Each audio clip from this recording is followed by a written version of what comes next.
Well, there was a quick loading spinny, and now there's no countdown. I apologize for that. It's my first time doing this, but Carlo is here to lead us in. Yes. Yeah, we're live now. I've got Ben Toth in Pest, Hungary. We've got Ian Kummer. Kummer in Moscow, and Russia, and we have Regis Tremblay in Crimea. It's a Eastern European quorum today. So where do we want to begin, Ben? Well, let's just get the public service announcements out of the way that Billy Bob is not with us. Right. He's on assignment. That's why I was dabbling around of how to do this stream. I've never produced before. Apologies, but welcome to everybody watching us. Hopefully, I'll see your comments and put them on screen in time, the best I could say. And initially, our title was, I think, Two Cheeks of the Same Arse, because the biggest story going around was Galloway. But in the last about hour, we had to rename it to Ding Dong, the Witch is Gone, which I think I'll leave to Carlo. Right. Victoria Nuland has announced her retirement. She's going to resign from the Biden administration. I don't see anyone crying over that.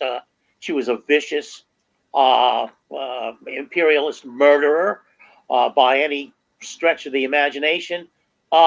We've had off camera, we had varied opinions about why she's resigning at the point. Obviously, Ukraine is lost, and that was on her watch. She was right there in 2014 when the Maidan coup occurred. She was caught on her phone conversations were caught with Jeffrey Pyatt. Yep. Yeah, and she obviously was instrumental in putting Zelensky in power. My personal feeling is that the uncommitted vote, 100,000 votes in Michigan, spoke loudly to the Biden administration, which are just a bunch of political animals. And I would stress the word animals here. And even though Michigan has one of the largest Arab populations in the United States, still 100,000 voices had to make it pretty clear that if the situation in Hamas dragged on through the election, that Biden was not going to win. There was no way he was going to win. That's my 2 cents. Anybody else want to pick it up?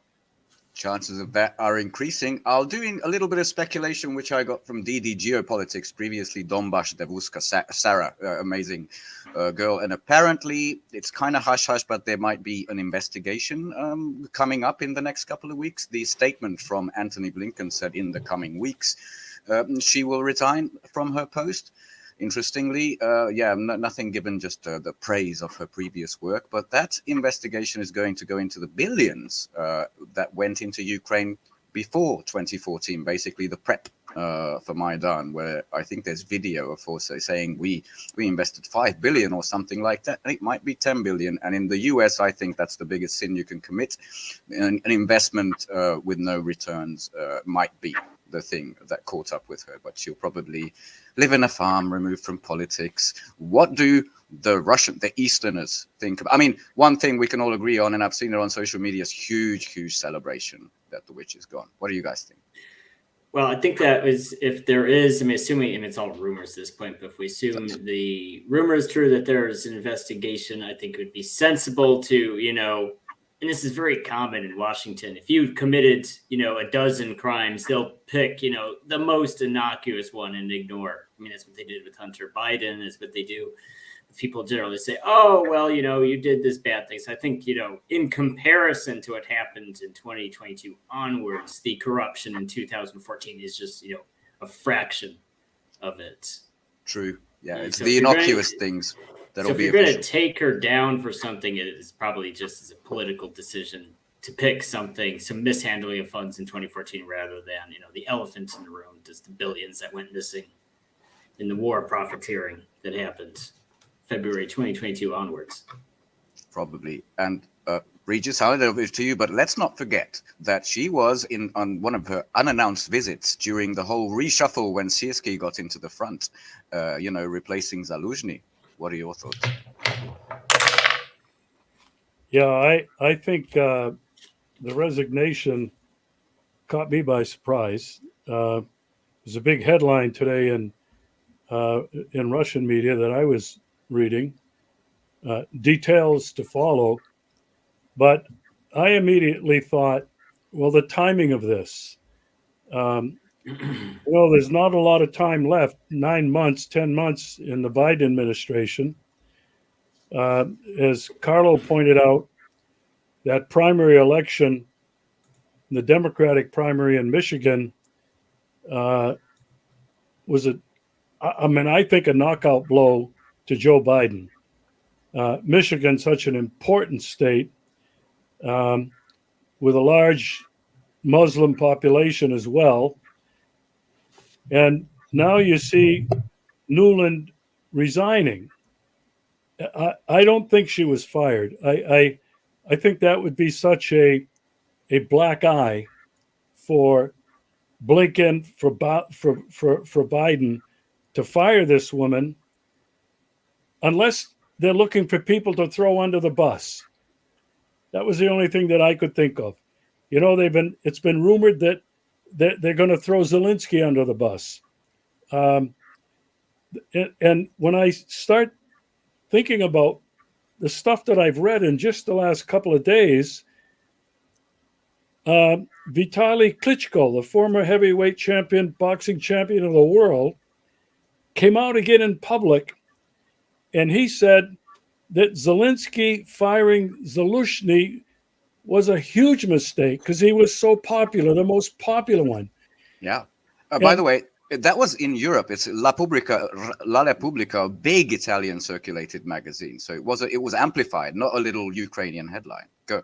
Well, and also to remind everybody, last year it was Klitschko that accused Zelensky of being authoritarian for a whole list of reasons. And so when I look at that, and then I look across the sea to Washington, D.C., the Congress looks like they're not going to send money. The Europeans are saying, we're not going to give you any gifts anymore. You're going to have to pay for it. Yep. To me, I think Ukraine, this is going to lead to their exit ramp. I think they'll focus on trying to save the Biden administration, trying to save face. And of course, the military is already focused on China. So I think that Ukraine is a lost cause. It's a matter of time before it really becomes known to everybody. And I think from the Russian perspective, they've been very wise to wait this out because they knew what was coming. And Russia will be able to declare a total victory. There won't be any peace talks. It's just going to be exit and surrender. It's my thoughts. It's interesting. Well, of course, Victoria Nuland in that famous phone call, she called Klitschko Klitsch. We don't want Klitsch. No, Yahtzee our guy. Yeah, we got to have somebody else. But what's interesting also is that this situation in Gaza has rebounded and reverbed on the situation in Ukraine, and because that's what woke up, as Regis points out, the Islamic community in Michigan, which is an important swing state for Biden. And so we have a situation where the way the administration has led the slaughter. Let's be frank about this. Led the slaughter in Gaza, has rebounded, and Nuland is out because of that. Ukraine's demise is precipitous because of that. Because people in Congress are aware that supporting Gaza for them now is untenable to a certain degree with the electorate, and not with their usual rivals, but with people that used to support them. Now they're not going to support them if they come out strongly for arming Israel and maintaining this slaughter, this just absolute brutality in Gaza. Anyway. I'm with you, and I think we can head on to Gaza in a short time, but I want to stick with this topic for just a second. By the way, sure. Demonic trash is a really good description for people say different things. Trash, yes. Yeah. The replacement, I've forgot the name, somebody called Bass, I think this was in the state.gov release, was an apparent China hawk, which lends credence to Regis's theory. And also he was in charge of the evacuation from Kabul from Afghanistan. So he's a retreat bot. So I think you could be spot on the money there. And when you talk about the instability surrounding the Kiev regime or things in Ukraine, not just the battlefronts, which are looking brutal, like horrific for the Ukrainian side. But yeah, Klitschko is one of them. The other is Poroshenko, the Chocolate Kings Party. It's named like dystopian, like Europe sovereignty or something. Europe, I don't know what. They're also complaining to the EU about the authoritarianism and the totalitarianism they are experiencing under Zelensky. So things are boiling under his feet. And it doesn't help that Sirski, when Victoria was there, he appointed the new, the commander of the whole armed forces, has started the blame game, replacing commanders, blaming them for the losses in Avdiivka. Where I think we're at 3 or 4 M1 Abrams tanks now. 2 of these breach vehicles that were tried to use to tractor them out also got shot up, and there's an active hunt for air defenses. The whole thing is just going down in flames, and the voices everywhere are sensing panic. And I want to draw your attention to this one guy, Stephen Bryan, like former something under Deputy Secretary of Defense. He writes for Asia Times, and he did 2 articles. One of them was the Zelensky is at a bind over how to draft more troops as the Russian forces advanced. And one part, the article that was picked up, we are at 32,000 official deaths in Ukraine, according to Zelensky. But according to this article, 700 mobilized troops, when we don't know where they are, we don't know what they're doing. And this was no name, but it was interviewed people in the power structure under Zelensky.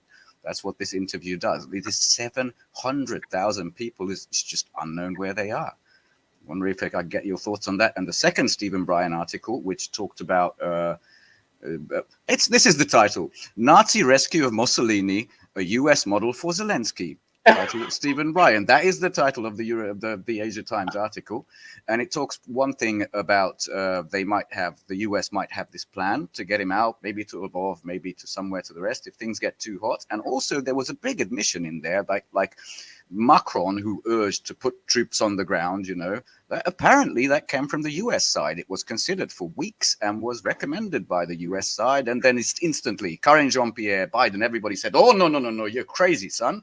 But before that, it was just like egging them on, going, more European meat to the grinder, where the 700,000, we just don't know where they are. So what do you guys think about these 2? It's big, like national security guy. I can't hear you, Ian. Go on.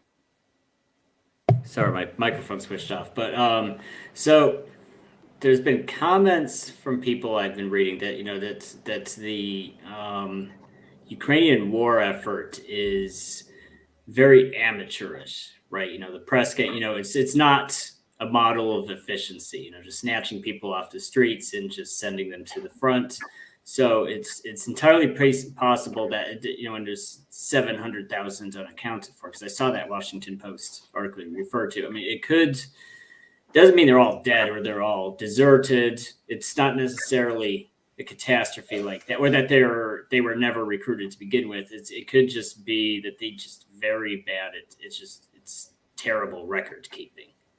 Oh, and let's not forget, it's the most corrupt land in the world. So obviously, the deputies, everybody needs those payments. Yeah, that's a part of it. Yeah, so when Sirski walked into this mess, and 2 years into a large scale war like this, and it's just like, it's almost too late to even start reforming it.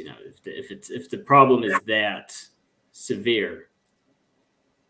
That's true. I mean, the CNN headline, one of the articles was that this is painting a dark mood in the West. The defeats in Avdiivka, it's a dark mood in the West. And there was a very interesting other article about the defenses, which apparently also were never built. This was on the New York Times. Right. And the surprisingly weak Ukrainian defenses help Russia's advance. Only sparse, rudimentary defensive lines, like, not the ones that... oh shit, I forgot the Russian guy who created that, the Shurovikin line, the famous one, and it looks like they're just cutting through like a hot knife through butter. So no wonder there's a panic. Yeah. My comment, I want to pick up on what Carlos said. The blowback from what the United States and NATO and the EU have been doing in Ukraine has been minimal. This Israeli genocide on Palestine has awakened the entire world. Yeah. And I have been talking to some of my friends in the United States from one coast to the other. I've been asking them, so what is going on in terms of protest? And they're telling me they're happening everywhere. Europe hasn't stopped. Yeah. Europe hasn't stopped. But my friends have been telling me across the United States, people are rising up, and Biden is under tremendous pressure because people now realize he has done nothing except send more billions of dollars in money and weapons to kill people in Palestine. And he comes out and says, well, we're going to send them food. Yeah. And then he's pictured eating an ice cream cone again. I mean, I think the way Biden is being portrayed now to millions of Americans and his administration is now becoming clear. That's what my take is from my friends that I've been talking to back in the States. And I think this is ominous. I get the feeling that some major changes are going to happen. And I'm not just talking about the coming election. I'm talking about what's happening geopolitically because of this instability. Oh, completely on the money. But since I have the two Russian located guests on this, I really need to take your opinion on something, because there's been increasing headlines about the one other thing that Joe Biden and his idiots achieved was it looks like complete divorce of Israel and Russia, more and more forcefully. It looks like Israel said, you are just like Hamas, Russia, and we're going to send early drone detection systems to Kiev. And you know what? Well, fuck. Okay, none of that language. But it really seems, and if I look at some Russian Telegram and opinion, social media, like there's no trace of the old special relationship left, even though there's 1 to 2 million Russians in Israel. But it's lost. It's like, no, these are criminals. This is a genocide, and there's no force, nothing on this earth that can allow this to happen. What's your impression among the Russians you guys speak to? I'd say the large majority support Palestine, or even if they don't directly support Palestine or feel neutral on it, it is a genocide. It does invoke images of Leningrad, of just calculated, literally calculating the calorie intake of each. They've seen this exactly. Their granddad. It lives in the memory. Yeah. So and Israel, I think, went out of their way to burn bridges with Russia, because Israel could have, taken care of their business, and we could dispute the way they did it. But, they went out of their way to condemn Russia and to compare it to Hamas and to send increased aid to Ukraine. They didn't have to do that. So that was a choice. That's interesting. In Europe, in the headlines, everything is Russian disinformation, and in Israel, everything is Hamas, which now includes Russia. Yeah, sorry to interrupt. Yeah, I would agree with Ian. And the only thing I would add to that is Russia has millions and millions of Jews in this population. and they have had for centuries probably. Very important point. And I think that that is the reason why Russia has had this friendly relationship with Israel, tolerating a lot of what's going on there. But as Ian mentioned, Israel coming out and condemning Russia publicly, Israel sending weapons and stuff to Ukraine, Russia looking at this and saying we can no longer support this. Putin basically has said that we cannot support the genocide of a people anywhere. It's our moral responsibility, is what he said, to defend them. Now, the question for me is, when does talk meet the road? Yeah. It's one thing to say something, but it's another thing to follow up and do something. And I don't see that happening anywhere in the world, except perhaps the Houthis in Yemen and public support from around the world. And the one thing they can do is to boycott all companies that support and operate in Israel and boycott everything that Israel exports. That is happening.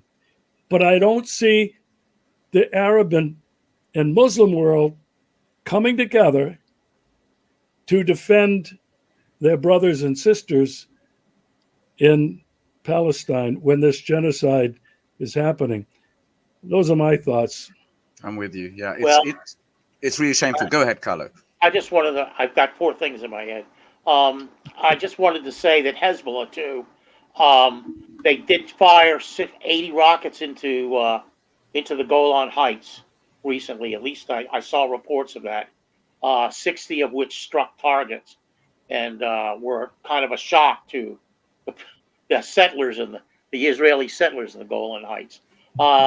Secondly, Russia's ties to Israel also have a lot to do with Russia's very generous emigration program of Jews to Israel to form part of the Ashkenazi. The third point I wanted to make was, maybe our viewers know this, but I had to laugh about the Nazi Mussolini escape option because if you don't know this, folks, Mussolini was dragged out of his palace, him and his wife, and they were hanged from lampposts, eviscerated, and set on fire. So if that's the Nazi escape plan that the U.S. wants to follow, or for Zelensky, I have no problem with that. Actually, fourth thing I wanted to mention, by the way. It's the real parallel. Well, we're going to get demonetized. We don't take any. We don't make money, guys. We don't. None whatsoever. We don't even ask for subscribers. The fourth thing I wanted to point out, and probably the most important and the most sophisticated, is the parallel between Ukraine and Gaza. Now, and I would see Ukraine, Eastern Ukraine, as the Israelis when they attacked the Donbass in beginning of 2014, shelling the people in Donbass, Texas. I can't remember the guy's last name. Bentley, Russ Bentley, yes. He was in his home broadcasting, and you could hear the shells going off all around his house. So it was the Ukrainian government attacking their own citizens in the Donbass. And that's the parallel. It's Israel and Ukraine are the same. They're attacking their own citizens in an attempt to, well, let's use the word genocide them, because 14,000 people did die in the Donbass. They weren't all civilians, but a great number of them were civilians.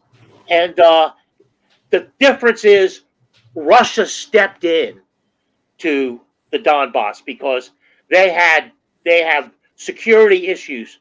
They had serious security issues with Ukraine.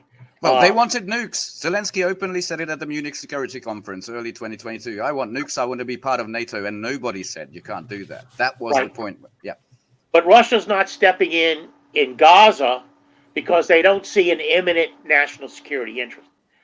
But they did step in Ukraine. You don't see the United States stepping into Gaza, do you? No. No, just sending more bombs, but a couple of parcels of aid as well. Yeah. Yeah, fuck them. So ridiculous. Like someone said, it's like 5 truckloads. That's all they dropped. And people who are starving. This is another point I wanted to make. Billy Bob, local, I guess, hard Stalinist, but sort of like me, is not here. Stalin's grave today at the Kremlin has already a couple of thousands of red carnations on it. And back when they liberated Auschwitz, right? That was the Red Army guys. It wasn't the West. They didn't know what was going on. And when they saw these human skeletons, like really, thin people there. I mean, this is from Mr. Dushman, but I forgot his name. The guy who led the siege with his tank. He said, we dropped all our food and we went to hunt Nazis because we were so unprepared for what we saw. The difference is 2 things. One, numbers, 10,000 kids dead, right? 30,000, 10,000 kids, I think 15,000 I don't know where the actual tally is in Gaza, and nothing like that on the Ukrainian side, even though for 9 years they were, as Carlo mentioned, shelled relentlessly, right? And there was the Alley of Angels, the little kids on the playgrounds put out little toys, but according to the Collective Zapad, this never happened. It all began unprovoked invasion, February 24, 2022. Yeah. Yeah, I've been to. I was just going to say, you can see these same skeletons now. Unfortunately, if you look at social media, that the Russians were shocked to see, and now the whole thing is on every smartphone in the world. Big difference. Go ahead, Regis. Yeah, I've been to the Donbass, to Donetsk and Lugansk twice, a total of a month. I interviewed a lot of people. I saw the devastation to civilian infrastructure. Schools, hospitals, public buildings, transportation, and I saw mass graves. And the number that people were using for a long time was 20 to 26 million have been killed or wounded.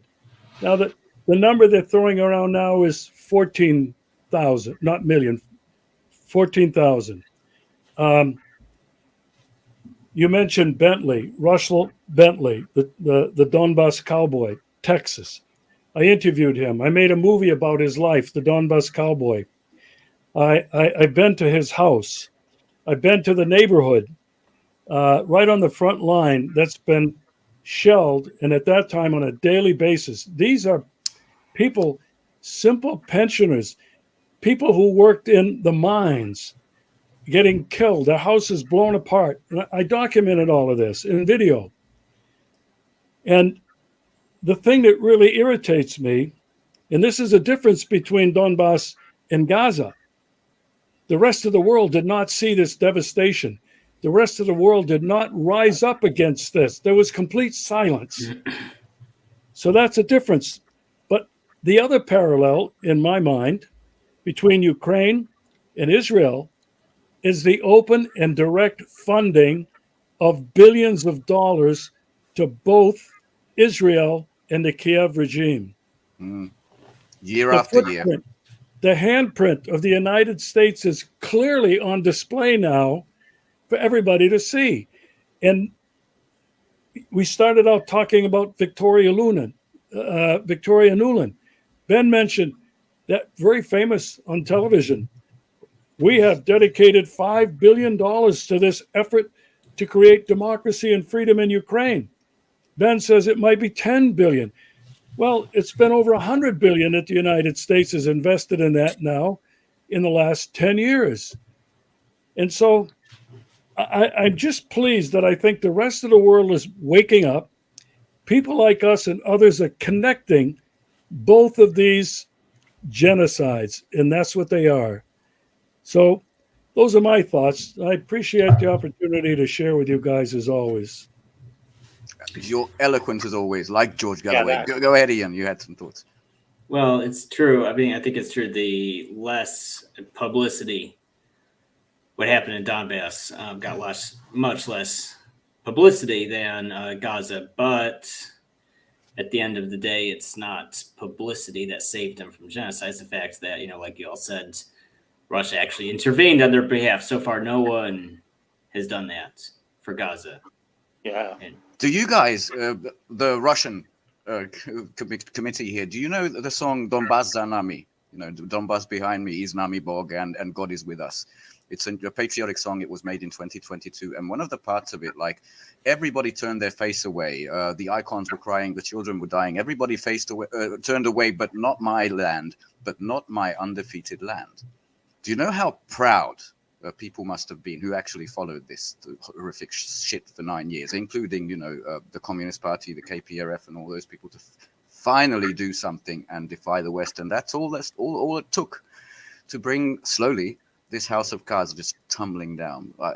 Do you guys know this song? I do not, unfortunately. But I do think there was jubilation when Russia actually when the State Duma recognized their independence, which was a first, and that was the first big step that Russia was going to do something. When I don't remember the exact day that happened. It happened a couple days before the special military operation started.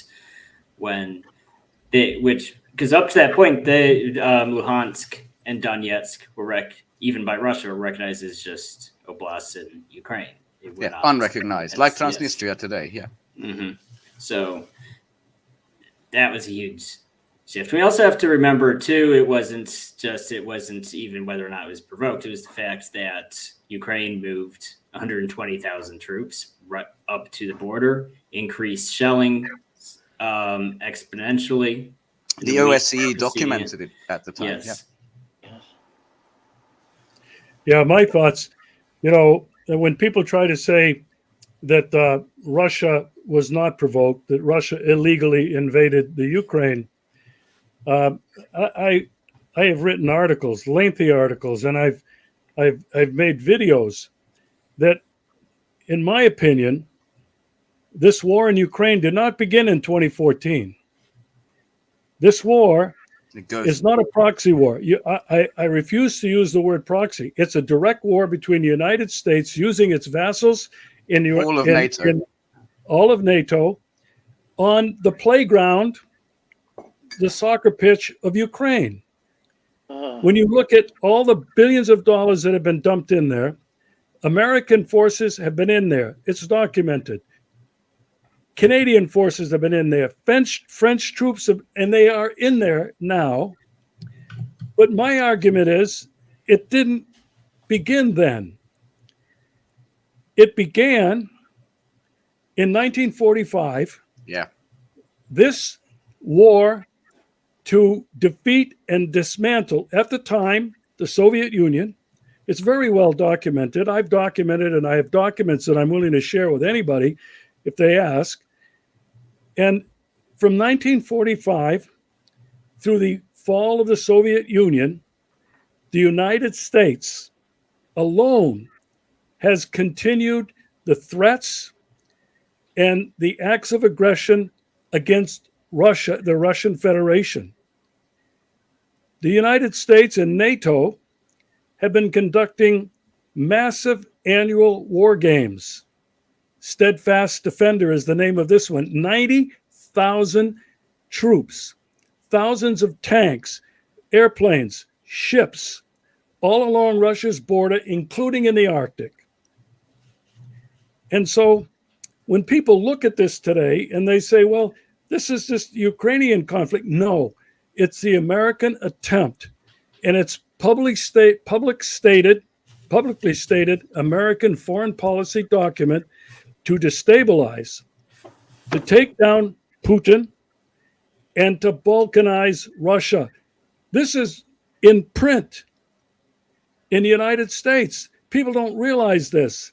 So to say Russia was not provoked, I say to people, if you were alive in 1962 in October, do you remember the American reaction when the Soviets put missiles in Cuba? Jesus, we were terrified. Everybody was terrified. We thought it was going to be the end of the world. And the danger now okay, that we are in is of a nuclear Armageddon, Yes. if not by design, some strange love pushing the button by accident. And in 1962, during the Cuban Missile Crisis, America went ballistic. Thank God Kennedy and Khrushchev could talk. But I would say this today. If Russia, forget the Soviet Union, communism, and that ideology to take over the world, that's not Russia.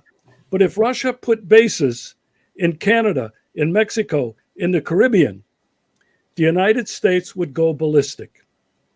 End of argument.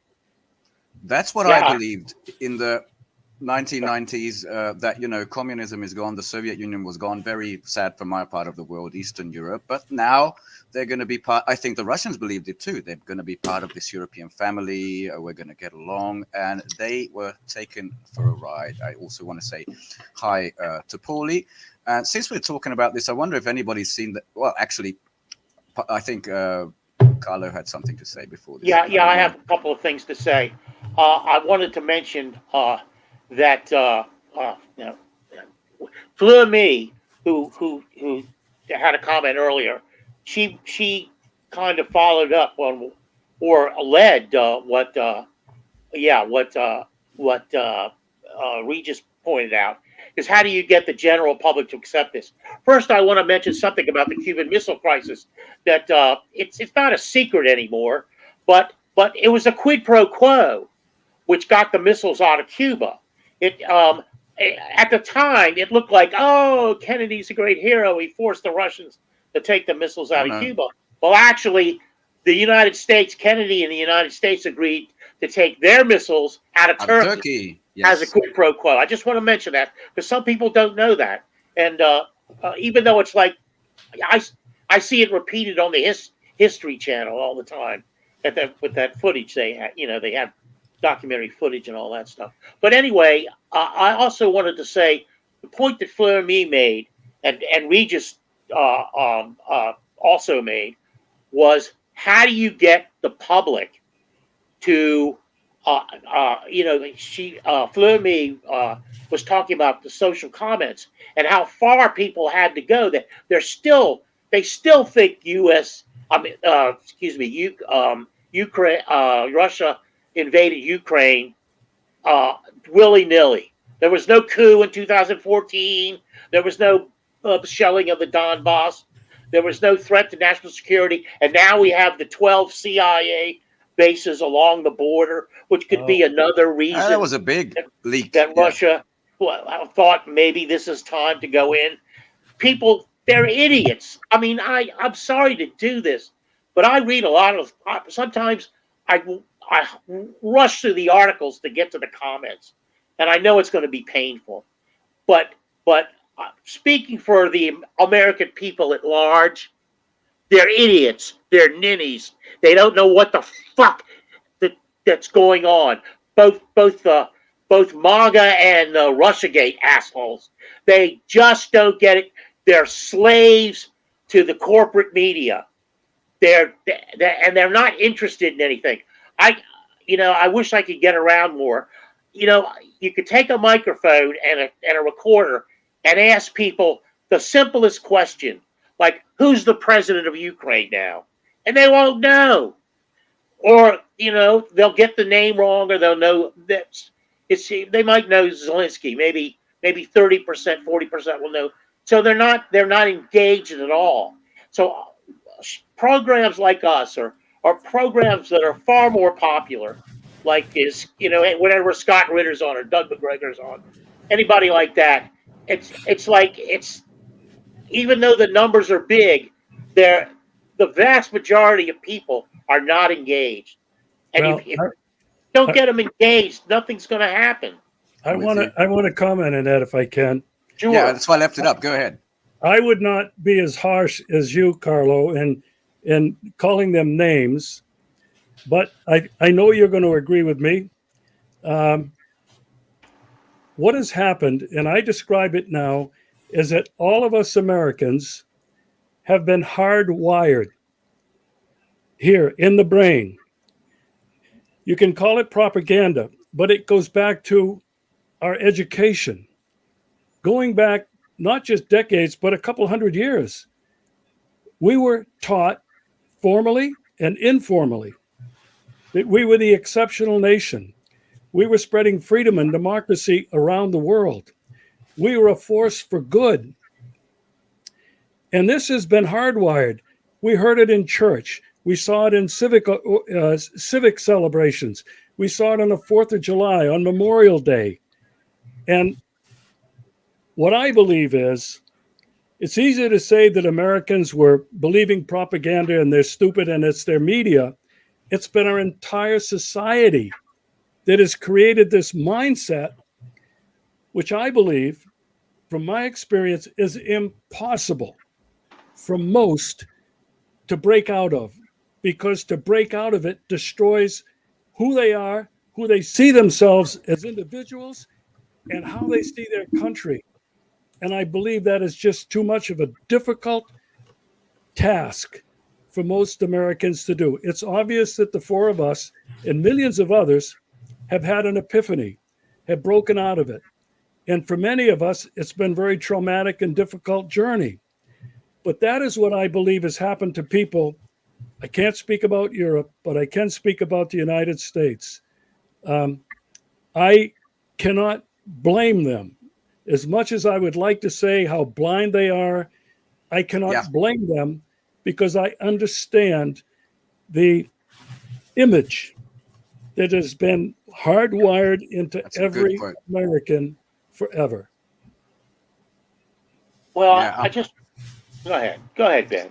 I was just going to say, if anybody remembers, because the previous comment was about ducking and cover because the nukes are coming, you know, the Cold War era, which I think at least you two guys went through. I wonder if you remember that Sting song, I Hope the Russians Love Their Children, to an absolute terror song. I learned that in the 90s when, you know, the wall fell and we connected with the other side, but we were absolutely terrified. And the false, Andrei Martyanov makes this point a lot, that not just military history, but proper history is not taught in the US. You were told not only that the US won the standoff in the missile crisis in Cuba, but it also won the Cold War because they basically, we outspent those Soviets and dragged them into the trap in Afghanistan. I think that's Brzezinski.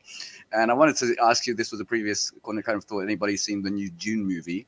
Because originally that was about we're gonna get rid of Khrushchev, the Berbers, the Islamic people are gonna get rid of Khrushchev. That was the basic undertone of the movie, you know, in Afghanistan. And now it's about sort of decolonization, de-imperialization, and all that stuff, which I have seen in the latest EU Parliament's sanctions in the name of Navalny. And it says that we need a win in Ukraine in order to decolonize, de-imperialize, and refederate Russia. Some have these stupid dreams, but others. Borrell made this quote a week ago, and today to the ambassadors in Hungary, Orban made it again, that guys, the era of Western dominance is over. Multipolarity is here to stay, and we should pay attention and analyze the situation day by day, because we're not ever going back. And that, to sort of round it up, is what happened in combination with, Hamas in Gaza and the Russian Federation's armed forces. And just a couple of points. They still have these PR wins, the Zelensky side. They sank another patrol boat the other day in your region, right? Somewhere in Crimea, Regis. Do you know about this? Yes, I saw that in the news. Yes. Yeah, I saw the video. So I haven't seen it on TASS or the Ministry of Defense yet. But okay, they did that. Like maybe 12 of these seaborne drones got it. What's that going to change? There's nothing else. But it's just, give me a little bit more money. Give me a few people. Give me anything that you can from the West, and all of it's dried up. I mean, the German leak, we all heard about this. The Russians that intercepted the three German generals talking. What was not really put in the mainstream, but I found it odd that it was the lack of munitions.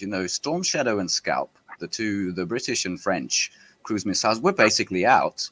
So we really need these Tauruses, because maybe 10 could take out the Crimea Bridge, which again, why? It's like somebody's got an Ahab syndrome, with, I have to get Moby Dick. I don't know what's the goal other than PR in getting that goddamn bridge.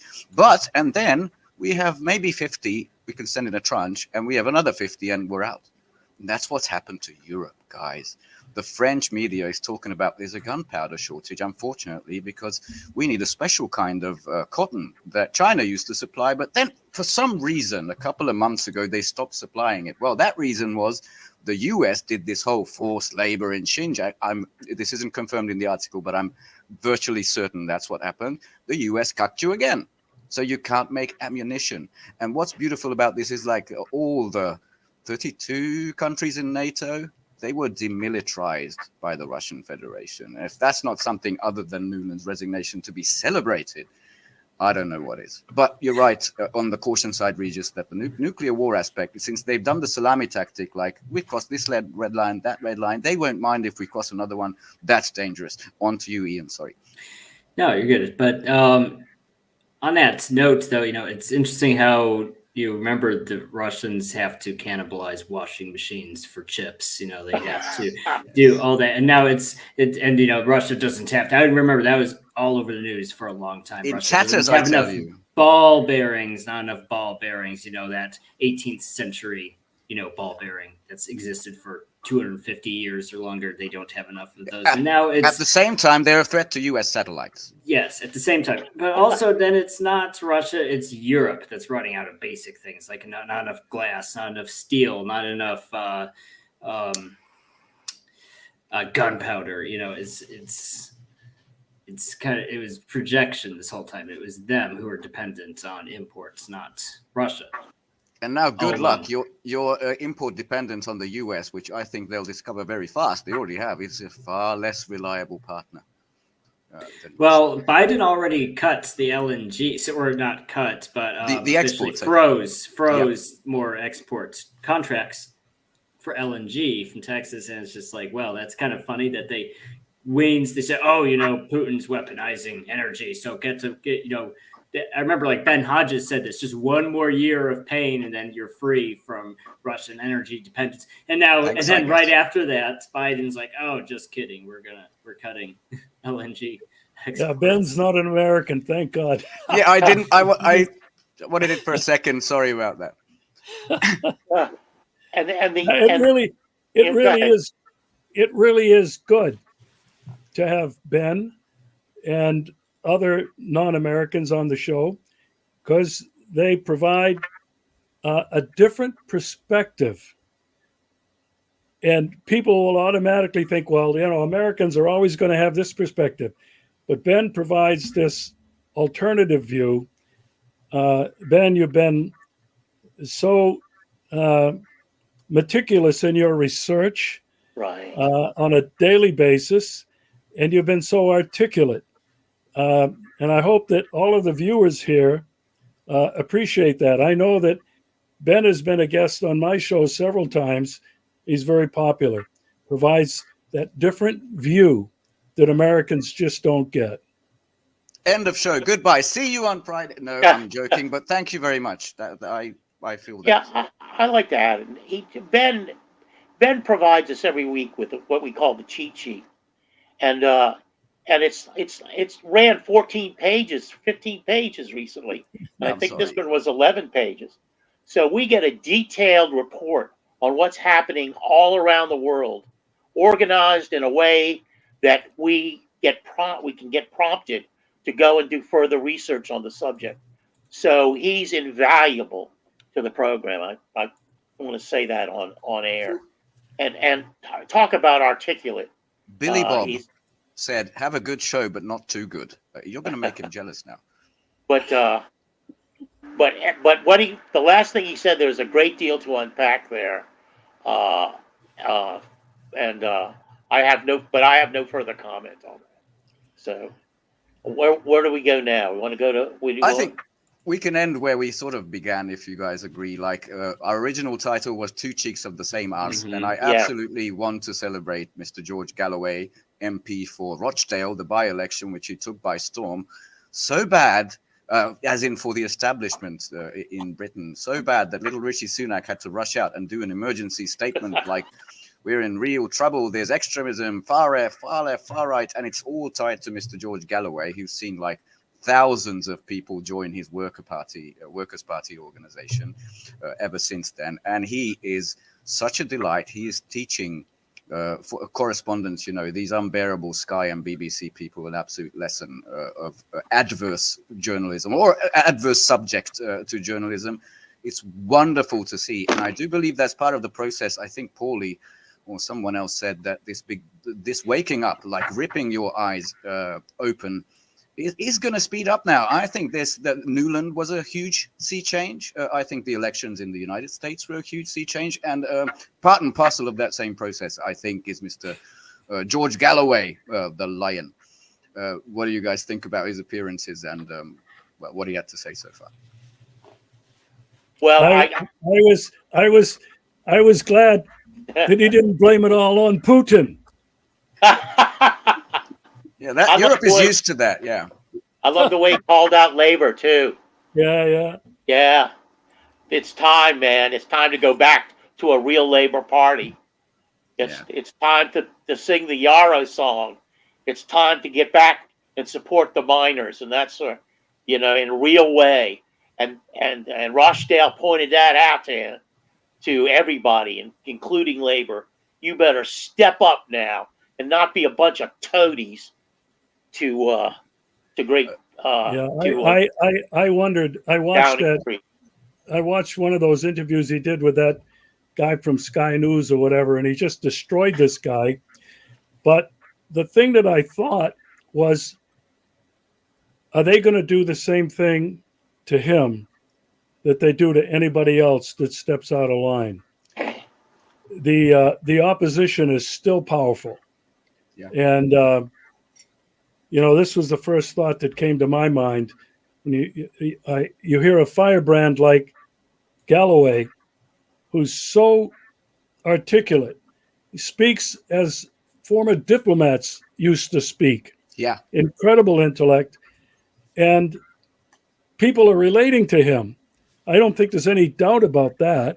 I mean, he won this election in his area overwhelmingly, but I really worry about the forces, the powerful forces behind all of it that are behind the curtain.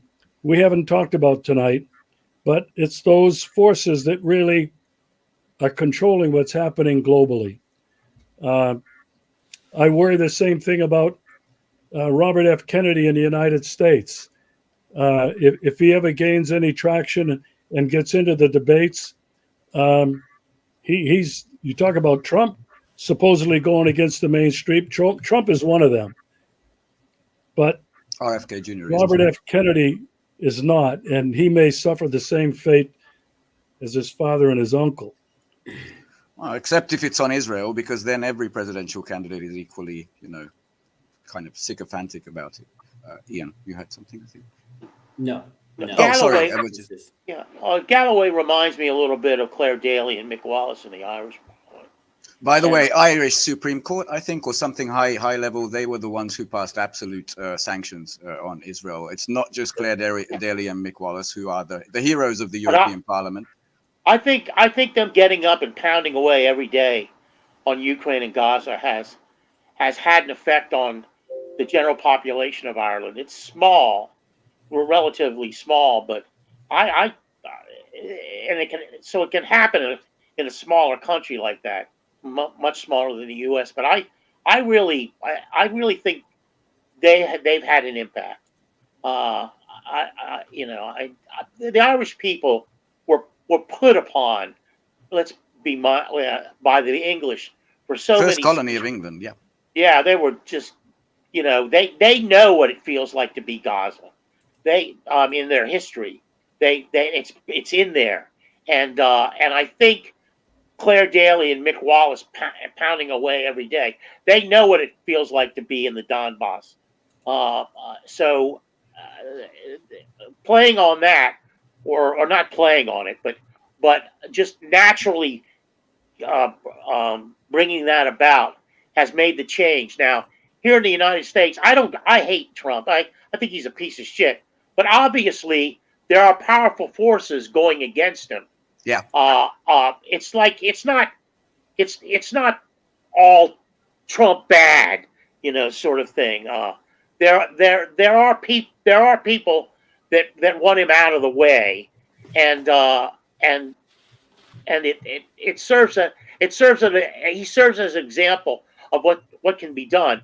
Now, what's ironic about it is it's likely he's going to be elected because of the stupidity and voracious warmongering of the liberal party, the Democrats, because they're following this kind of blind ideology that we've been talking about. That supposedly has been ingrained into the American ninny, if you will, because and what's interesting to me about it is that the difference between delusion and fact. These people are both. You talk about the MAGA people or the what are the conspiratorial, the conspiratorial groups. Everybody, pretty much everybody in the U.S. has a delusional view of what's going on, purely delusional. When, as Chomsky points out, when all the facts are right there for them to read, if they want to read them, experience them. So I do blame the people. It's like everything is there. You have the National Security Archives. You have open archives everywhere. It's all available to you. And you have the alternative press, alternative newspapers when I was coming up, and all this stuff, and they don't avail themselves of any of it. They're to blame. The American people are to blame themselves for what has made them is in the process of making them a second-class country, third-class country, because they're third-class people. They're third-class people. They're not aware. You don't get. I don't have any faith in the American people. I'm right here with them. Ninny alert! I love your explosion. One more thing, Mr. Doherty, Doug, he said any revolutionary would not abandon the people, and I told him back, hey, they've abandoned me. I'm out here all alone. I don't have any family that'll talk to me. I don't have any friends that'll talk to me. I don't have any literary associates, which used to be my community. They won't talk to me over Ukraine because they're ninnies about Ukraine. I tell the story over and over again about my being on a poetry thing with 7 other people, and the moderator, and they got Zoom bombed, and they were mentioning my name as somebody, and they're making lewd comments and all that stuff. So it got into a thing about why were they doing that. I said it's because of my position on Ukraine, and then I said 27 million Russians died fighting the Nazis in World War II. The moderator looks right into the camera and goes, oh, Carlo, how could you say such a thing? That's stupid. That's ninnyhood. That's dumb. Yeah, I mean, I'm with you, even though I'm loud because I want to wake them up. They're stupid. They're idiots. I'm sorry. I've given up. I've given up. We keep trying. I haven't given up trying, but I've given up really trying to be in their face and to try to show them the truth and the facts. But they just turn away in spite of the fact, Carlos, as you said, it's all there in their own country, public, not classified anymore. It's there. But as I mentioned before, they will turn away immediately rather than deal with it. The one thing I wanted to say, which I think is relevant, you brought it up, Carlos, Trump. I don't vote. I haven't voted in an American election in a long time. It's not an election, it's a selection. But I did admire Trump when he went to Helsinki and he met with Putin. And they met for several hours. They both came out and they gave a press conference. Everything was hopeful, hunky-dory. We're going to work together. Boom, boom, boom, boom, boom. Trump didn't even get back on his plane to return to America. And he was being crucified by his own party, by the media. He's Putin's poodle. John McCain, Lindsey Graham, the whole bunch of them crucified him. And within a couple of days, somebody got to Trump, there's no doubt. 180-degree turn against everything he had said publicly with Putin. I have the video. Many of you have that video. And so what this indicates to me, and we've only alluded to it just briefly, there are powerful forces, extremely powerful forces that are behind everything and everybody that is on the global stage today. Yeah, good. And Just that please don't name them, Regis, because that's the last time the show got yanked when we started naming some people. No, I wasn't going to start naming them because I know the punishment that will follow. I suffer the same thing. Yeah. You know, about What I find remarkable about the Americans is every past foreign policy, what they call blunder, you know, the Viagra thing, the weapons of mass destruction, all of that. They know, yeah, that was a lie. We were in the lie. But the current one, they just never can. And part of it is, you know, I love that Aaron Mate calls them blue MAGA, you know, blue no matter who, because they're just as cultish as some of the Republicans were. But you're right. And to add to your point, it was the same with the Middle East. Trump wanted to pull out the forces. And in a week, they got him to send cruise missiles. And that was him being presidential to show, look at this strong leadership. Yeah, I don't advocate for Trump because I'm a voter in America. I'm European.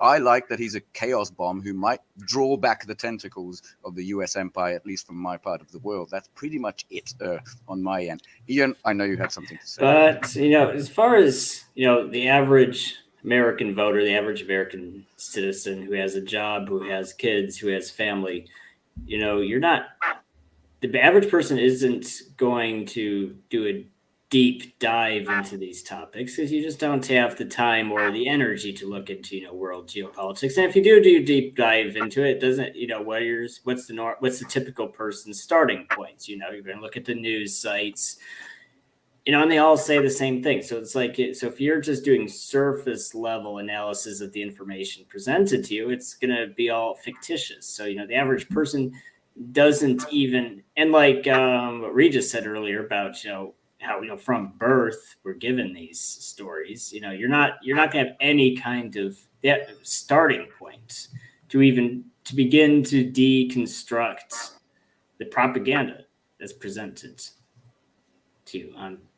You're not even going to have the energy or the time to be interested in it. And that's, I'd say, the biggest, unless there's a problem that's right on people's doorstep where, you know, it's actually making life unlivable, they're just not going to be interested enough to look into it. It's, you know, Ukraine, Gaza, it's all something that's happening far away. They look at the news presents a story, and they don't look into it any further. That's just the reality.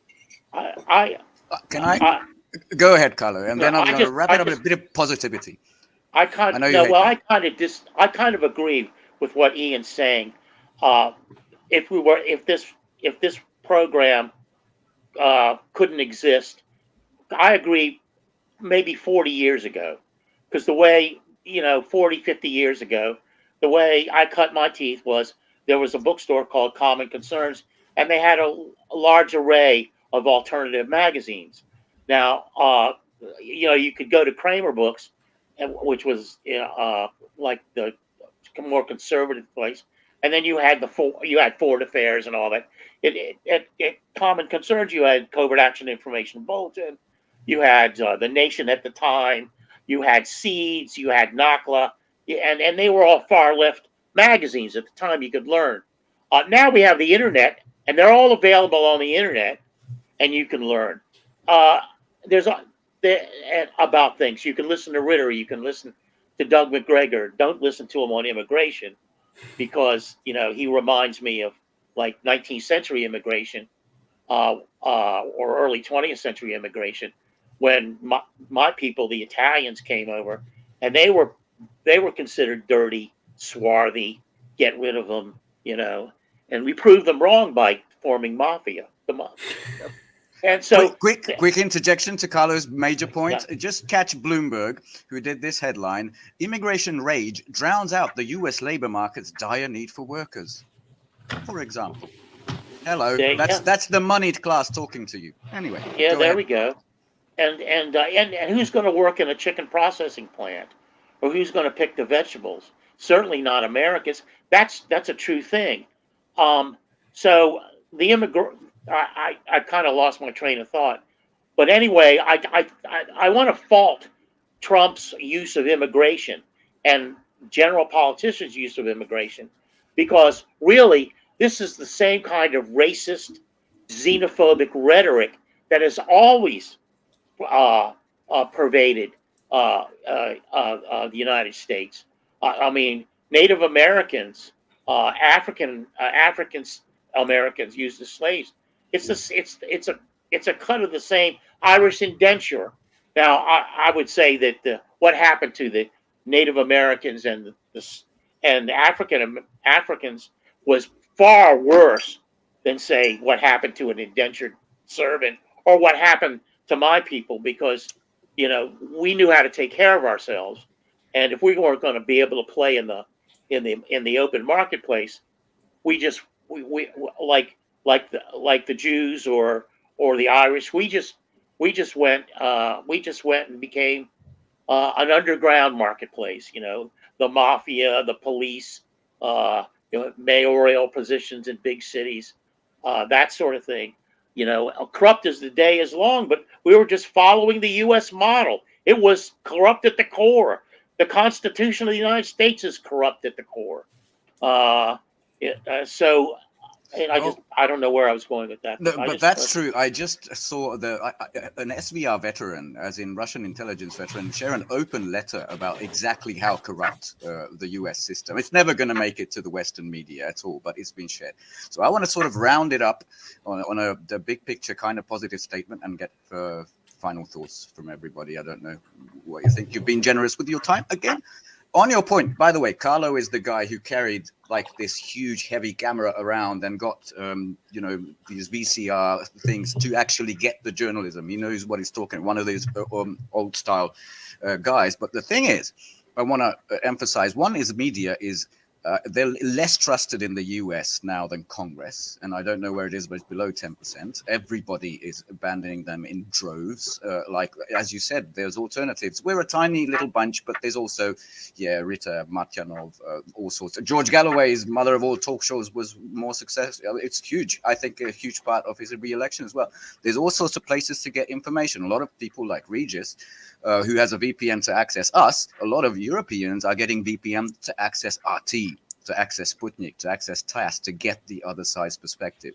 And as I want to bring it back to Mr. Spanish Fab's comment, I don't either.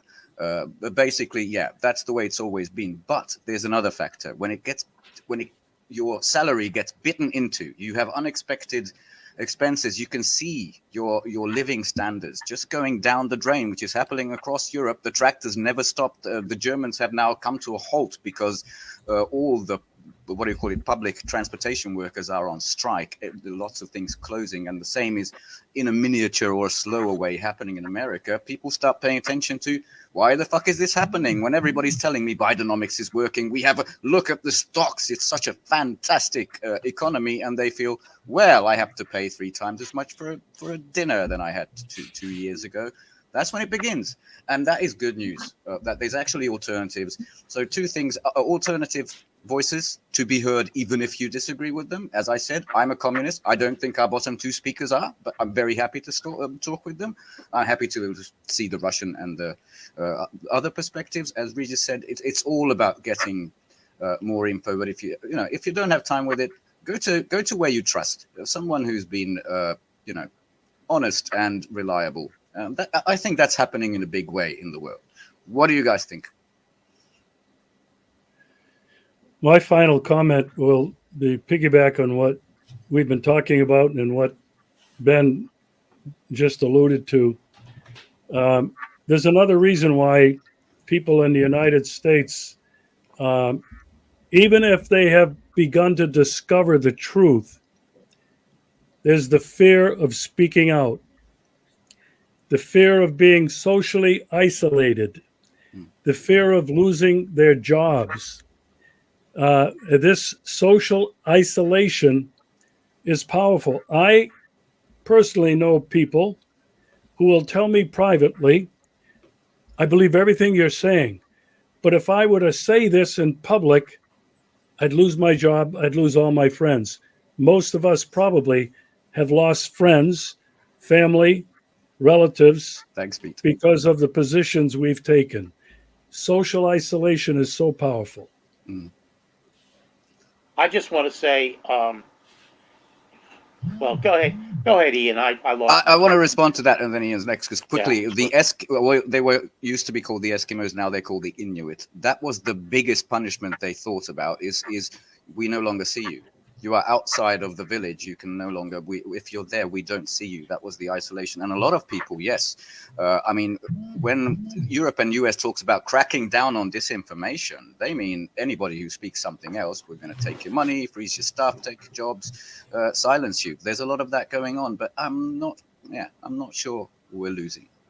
By the way, Ian, before you go, because I know you're in the Moscow region, I know you're a bit sort of old too, but did you perhaps go to the World Youth Festival? 20,000 people. I saw Polina Gagarina singing A Million Voices and everybody cheering along. It was just some of the Yes, I saw the news. I did not attend, though. I didn't quite see myself in the target demographic for that. Yes, but, sorry.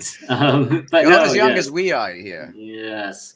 I want to say my closing thoughts is that, I think what could really sink Biden in the upcoming election is Gaza, particularly. It's even more so than Ukraine, Gaza, because if you have a demoralized Democratic Party, which does have relies more on racial minority voters than Republicans, a lot of those, and younger voters than Republicans on average.